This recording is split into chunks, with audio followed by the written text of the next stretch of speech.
JTC में 5 दिन रहे अनुपस्थित तो अगले सत्र का करना होगा इंतजार। इसका क्या मतलब है, क्या इसके द्वारा ये बताना चाहते हैं साथियों, वो समझने में आपको जो दिक्कत आ रही थी उसको क्लियर करने वाला। हेलो, जय हिंद, नमस्कार प्यारे साथियों, कैसे हैं आप सभी? मुझे सभी साथी अच्छे होंगे। मैं यूपी को दीपांकर सिंह, स्वागत है आपका मेरे इस यूट्यूब चैनल पर। जैसा कि आज के अखबार के कटिंग में दिया गया है कि अगर आप जेटीसी में 5 दिन अनुपस्थित रहते हैं तो आपको अगले सत्र का इंतजार करना होगा। अगला सत्र जब भी आएगा तब आपकी ट्रेनिंग करवाई जाएगी। अब कुछ बच्चे सोच रहे हैं कि जैसे 17 जून से जेटीसी में आमद होनी शुरू हो गई है, तो जो 17 है 5 दिन बाद यानी कि 22 के बाद में अपनी आमद कराएंगे, क्या उनके लिए ये निर्देश है? ये इसका मतलब कुछ हो रहा है जो अभी तक आप लोग नहीं समझ पाए हैं। तो साथियों, उसी को मैं विस्तार से आपको बता देने वाला हूँ। घबराने की बात नहीं है, एक बार ध्यान से वीडियो को लास्ट तक जरूर देख लेना है।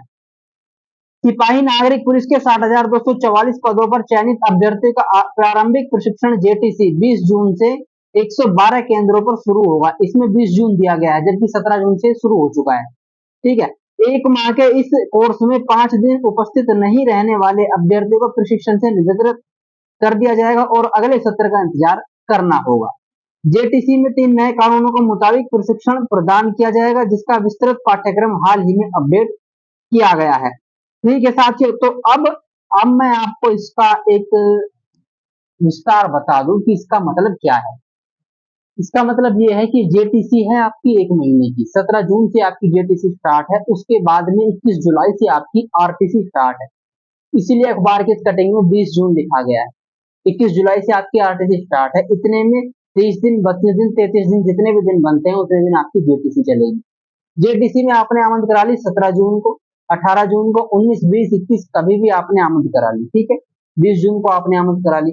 अगर आप अपनी आमद से जेटीसी समाप्त होने के बीच 5 दिन अनुपस्थित रहते हैं तो आपको अगले सत्र का इंतजार करना होगा। आपकी आरटीसी जो है वो शुरू नहीं होगी, आप जेटीसी में ही बने रहेंगे। आपको सैलरी बराबर मिलती रहेगी, लेकिन आप अपने बैच के साथ ट्रेनिंग करने नहीं जाएंगे बल्कि आप जेटीसी में ही लटके रह जाएंगे।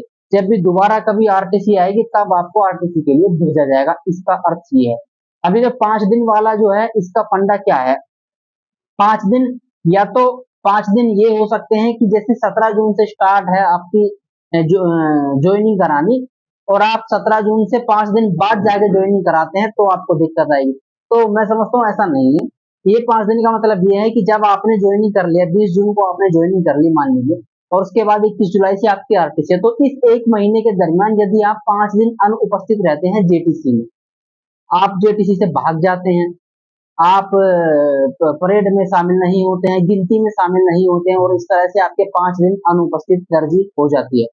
जैसे स्कूल में नहीं जाते हैं और 5 दिन की एब्सेंट लग जाए, तो 1 महीने में अगर 5 दिन की एब्सेंट आपकी लग जाती है रजिस्टर में, आपका एडमिशन होने के बाद में, एडमिशन से पहले नहीं, एडमिशन होने के बाद में, ज्वाइनिंग लेने के बाद में 5 दिन की अगर आपकी एब्सेंट लग जाती है तो फिर आपकी आरटीसी रोक दी जाएगी, आप जेटीसी में ही बने रहेंगे उसी पुलिस लाइन में जो आपको जेटीसी के लिए आवंटित हुई है। सैलरी आपकी बराबर आती रहेगी, लेकिन आपकी आरटीसी स्टार्ट नहीं होगी, आपकी ट्रेनिंग कंप्लीट नहीं होगी और आप अपने ही बैच से पिछड़ जाएंगे।